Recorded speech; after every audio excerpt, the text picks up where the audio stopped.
मेरी ज़िंदगी में नाहिलिज़्म को ओवरकम करना सबसे डिफ़िकल्ट टास्क था। एक समय था जब मैं नाहिलिज़्म के पूल में बिल्कुल धँसा हुआ था।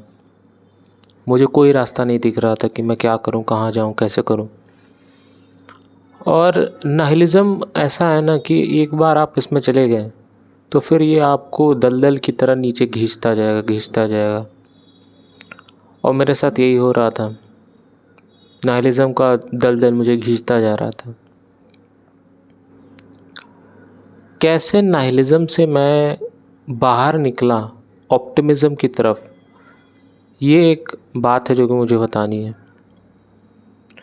ऑप्टिमिज़्म अपने आप में भी बहुत डिफ़िकल्ट है। ऑप्टिमिज़्म में मेंटेन कर पाना, सस्टेन कर पाना खुद को बहुत डिफ़िकल्ट है। क्यों? क्योंकि सोसाइटी ऐसी नहीं है। अपने आसपास देखिए, सोसाइटी ऐसी है? सोसाइटी ऐसी बिल्कुल नहीं है। नेगेटिविटी से भरी हुई है सोसाइटी।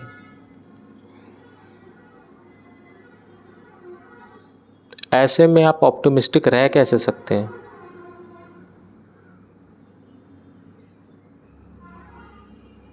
तो एक तो मेरे पास चैलेंज था कि नाहिलिज़्म को ओवरकम करना है, और दूसरा चैलेंज था ऑप्टिमिज़्म को सस्टेन करना है। और दोनों ही चैलेंज अपने आप में बहुत डिफ़िकल्ट है।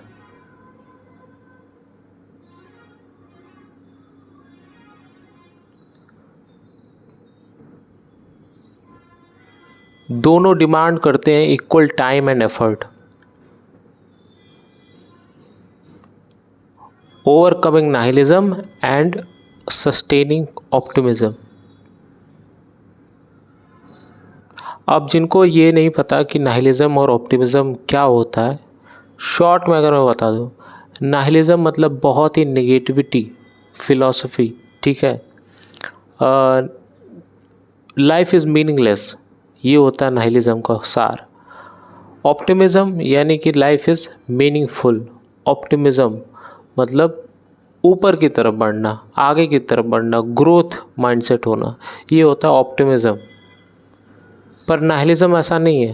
नाहिलिज़्म में लाइफ इज़ मीनिंगलेस, और लाइफ इज़ मीनिंगलेस जहाँ आपका हिट हो गया, उसके बाद वहाँ से ऊपर उठाना खुद को, it's such a big task, you don't know. बहुत मेहनत लगती, बहुत मेहनत।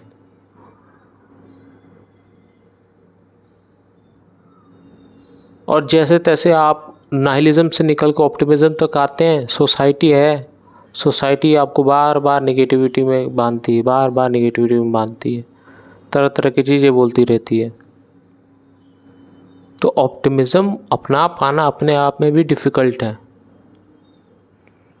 सिर्फ नाहिलिज़्म को ओवरकम करना डिफ़िकल्ट नहीं है, ऑप्टिमिज़्म को अपने आप में भी अपना पाना बहुत डिफ़िकल्ट है।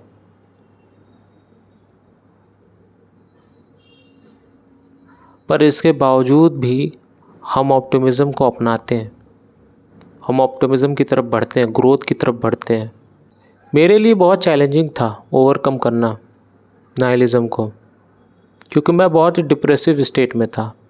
और पहले से ही मेरा माइंड जो होता है नेगेटिव चीज़ों को बहुत जल्दी कैप्चर करता है। समहाउ कंडीशनिंग ऐसी है, या पता नहीं क्या मेरा नेचर ऐसा है कि नेगेटिव चीज़ों को मेरा माइंड बहुत ज़्यादा जल्दी कैप्चर करता है, और यहीं पर सारी दिक्कतें होती हैं।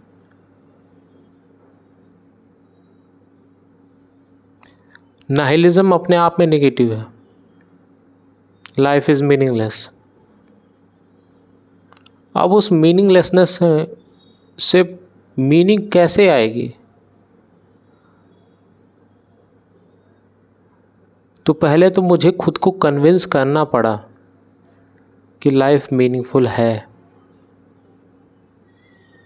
और मैंने मीनिंगफुल बनाया कैसे, ये भी अपने आप में एक बात हुई कि मैंने मीनिंगफुल बनाया कैसे। ठीक है, बोल तो दिया, लेकिन बनाया कैसे मीनिंगफुल, क्योंकि बहुत डिफ़िकल्ट है करना। मुझे कुछ ऐसा मिल गया जिसमें मेरा मन लगता है, लाइक ये वीडियो रिकॉर्ड करना, कंटेंट रिकॉर्ड करना, बोलना, अपनी विजडम को वर्बलाइज करना, ये सारी चीज़ें मुझे अच्छा लगता है। इसी में मेरा मीनिंग अपने आप हो जाता है। मेरे लिए लाइफ का मीनिंग यही हो गया है, कंटेंट क्रिएट करना, कुछ ना कुछ क्रिएट करना, बोलना, बातें करना अच्छा लगता है, मीनिंगफुल है मेरे लिए। तो ये एक मेरा मीनिंगफुल वाला यहाँ से हुआ। अब ऑप्टिमिज़म, ग्रोथ, यहाँ से ग्रोथ होगी। ठीक है, वो फेज़ लंबे समय तक चला, लेकिन अब आगे बढ़ना है, तो अब ग्रोथ होगी यहाँ से। तो अब ऑप्टिमिज़म को अपनाने में टाइम तो लगा, डिफ़िकल्टीज आई, पर अपना लिया ऑप्टिमिज़म को कि अब यहाँ से पीछे मुड़ के नहीं देखना है, जाना है तो आगे ही जाना है।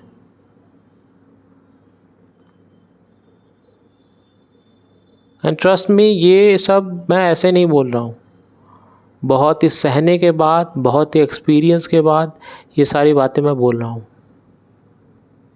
बहुत डिफ़िकल्ट है नाइलिज़म को ओवरकम करना और उसके बाद ऑप्टिमिज़म में खुद को सस्टेन करना। हालत ख़राब हो जाती है।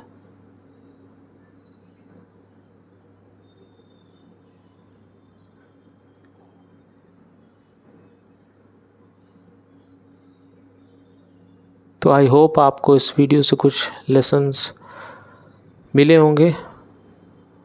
आज की वीडियो के लिए इतना ही।